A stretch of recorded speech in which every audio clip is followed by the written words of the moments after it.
My thoughts on the ending of anime plotlines is fairly well known. The ending is paramount. It is in my opinion that a bad ending taints the experience of watching an anime on the whole. It changes my thoughts on any given show from something like, oh my god, that was amazing, to something more like, yeah, the show was great, but that ending... Ugh. Sure, you could say that I'm just putting too much importance on the ending, and I should probably just ignore it and enjoy the rest for what it is. I suppose I could. Fortunately, I am a completionist when it comes to watching things. If I watch or rewatch a series, I'm going to do so from the very beginning all the way to the very end.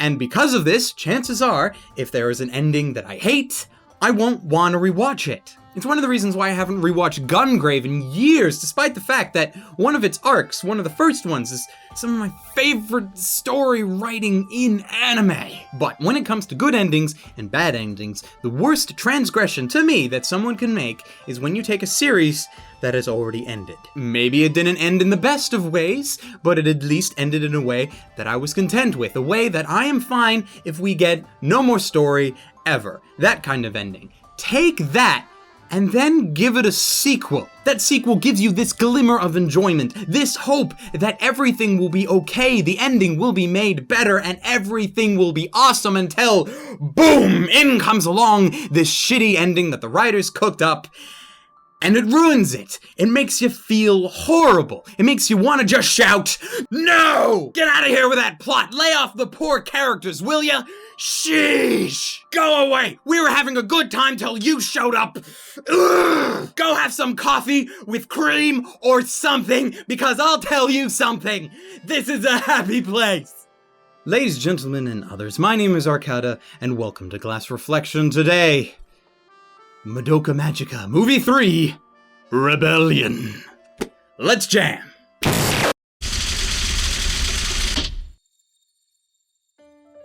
So this is the part of the review where I get into the film itself, but while I will try not to get into spoilers, if you're the kind of person like me who would like to know nothing about the series before watching it, well, then actually I'm questioning why you watched this video in the first place. But regardless, tread carefully. So as the beginning of the film starts, we are reintroduced to the world of Madoka Magica, one that seems very familiar as it apparently takes place during the same time loop that the original series took place in, though with many changes. By the time Homura makes her appearance in the group's classroom, not only are both Madoka and Sayaka magical girls, something which does not happen immediately in the original series, but they are already good friends with Kyoko. Curious. Yes. Very curious. Not only that, but a mysterious being referred to as Bebe is hanging around Mami, acting as a sort of magical assistant, which would normally be fine if not for her striking resemblance to a particular witch named Charlotte. Obviously, something is not right here. Thankfully, over the course of the film, Homura starts to slowly remember the events of the original series, thus enabling her to work her way out of this new situation, for better or for worse. Now, a lot of people who have seen the film, obviously, would want me to talk about the twist. The point in the story where everything changes in the way that most people did not expect. While I will not say what the twist is exactly, I will say that I wish it happened differently. I understand why it happened. Heck, I can even understand a lot of the motivations behind it, both on the writer's end and the character's end. But it was still disappointing to me. The ending to the original series was rather melancholy. It wasn't a happy ending, but I didn't need it to be a happy ending. I just needed it to be an ending that I could get behind, one that felt like a conclusion to the characters' stories, as it were. And that's what it was. The biggest problem I have with Rebellion's ending is that after the twist, the film ends. Like, just ends. No feeling of conclusion, just the end that pops up on the screen. But really, it's telling you, it's not over yet. There's more to come. We just don't know when. Like if the creators were to come out and say, by the way guys, that's it. That is all you're getting from the Madoka Magica storyline till the end of time, unless it's written by someone who is not us. And then maybe they might give us a small little paragraph explaining what inevitably happened to the characters, but not actually animating what happened to the characters, I would be really annoyed, because the Madoka series did not need a sequel. But this film right here, sure as hell does.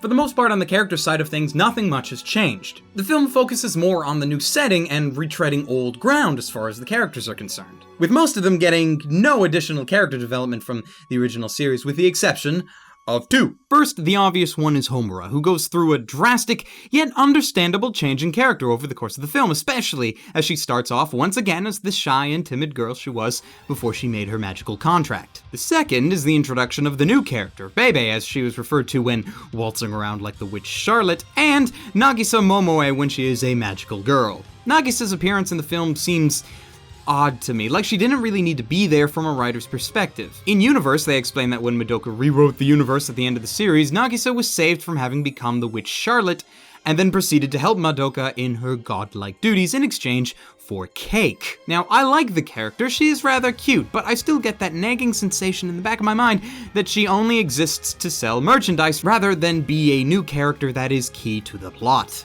The only other character development we get really depends on whether or not you came into this movie from watching the series or watching the first two films. For those not in the know, Rebellion is the third movie in a trilogy of movies, but this is less important as a movie thing because the first two films were just retellings of the original series, edited slightly differently, focusing on different things, but more or less was the exact same story. In terms of running length, watching both films or watching all 13 episodes of the original series will take about the same amount of time. But the films are slightly different because their pacing has changed, so that the entire story can fit into two theatrical films. The biggest change that I disliked was the treatment of Mommy, who in the films gets drastically less screen time than in the series. Sure, she wasn't in the series that long either, but at least she still had enough time for us to get to know her, find out some of her backstory, etc., most of which was cut from the two films.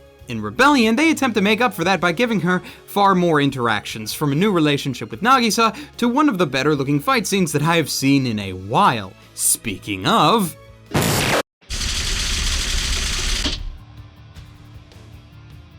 animation-wise, the style is more or less exactly the same from the series, which it should be. The only difference is that the animation budget is noticeably larger. The original series' biggest problem was the fact that, with the exception of the characters, everything seemed rather plain. That is, of course, until the Blu-ray releases came out and updated everything, because apparently the original episodes were only completed a few days before broadcast, if that, and were therefore somewhat rushed. I cannot say that the animation of this film was rushed, because it most certainly was not. In fact, it looks bloody amazing, and totally worth the price of admission for that alone. Plus, of course, Yuki Kajura returns as lead composer and just dominates the whole thing. You know, in a good way. I would even like to suggest that the Rebellion soundtrack has some pieces of music that are better than what was in the original series. Blasphemy, I know, but same composer, same awesome music, little bit of this, little bit of that. It's pretty good. I don't know where I'm going with this. I'm still filming. What the hell is wrong with me? Let's move on.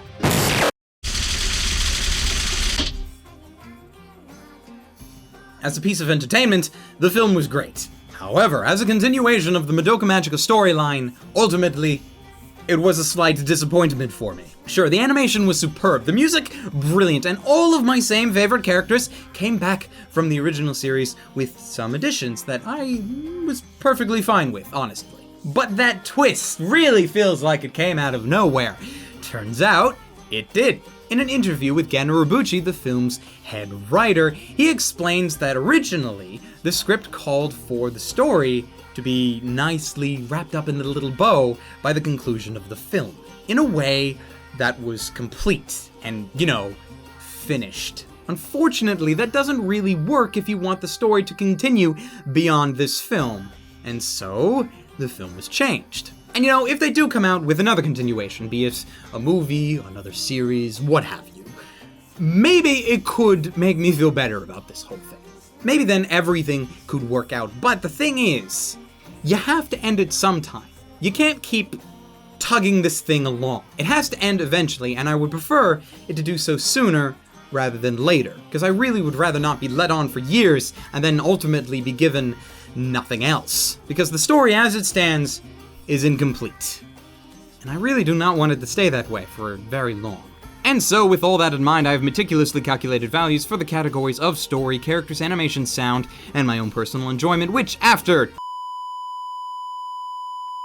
has me awarding Madoka Magica Rebellion with an overall score of 8.54 out of 10, and a recommendation to buy it rather than stream or whatever else you may do. Now, I realize you might be perplexed by that, especially considering how I dislike the ending, and of course, the ending is paramount, but while I did dislike it, that's mostly because the ending was not how I personally would have wanted it, not because it was a horrible monstrosity that needs to be burned at the stake. The rest of the film was exceptionally well written, as I would expect from Urobuchi, who has penned some of my favorite anime stories that exist at present, and I can hope that eventually he will be given the chance to end the series the way he wants to.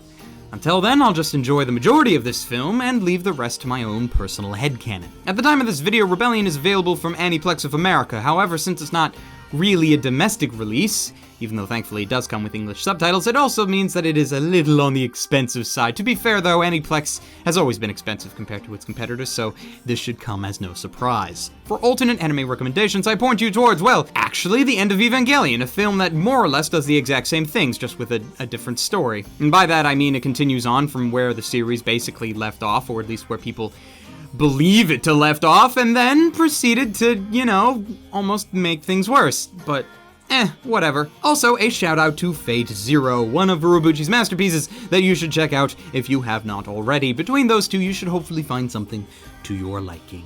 And that's it from me. Please subscribe if you enjoyed the video, follow me on Twitter if you feel so inclined, and until next time, ladies, gentlemen, and others, stay frosty.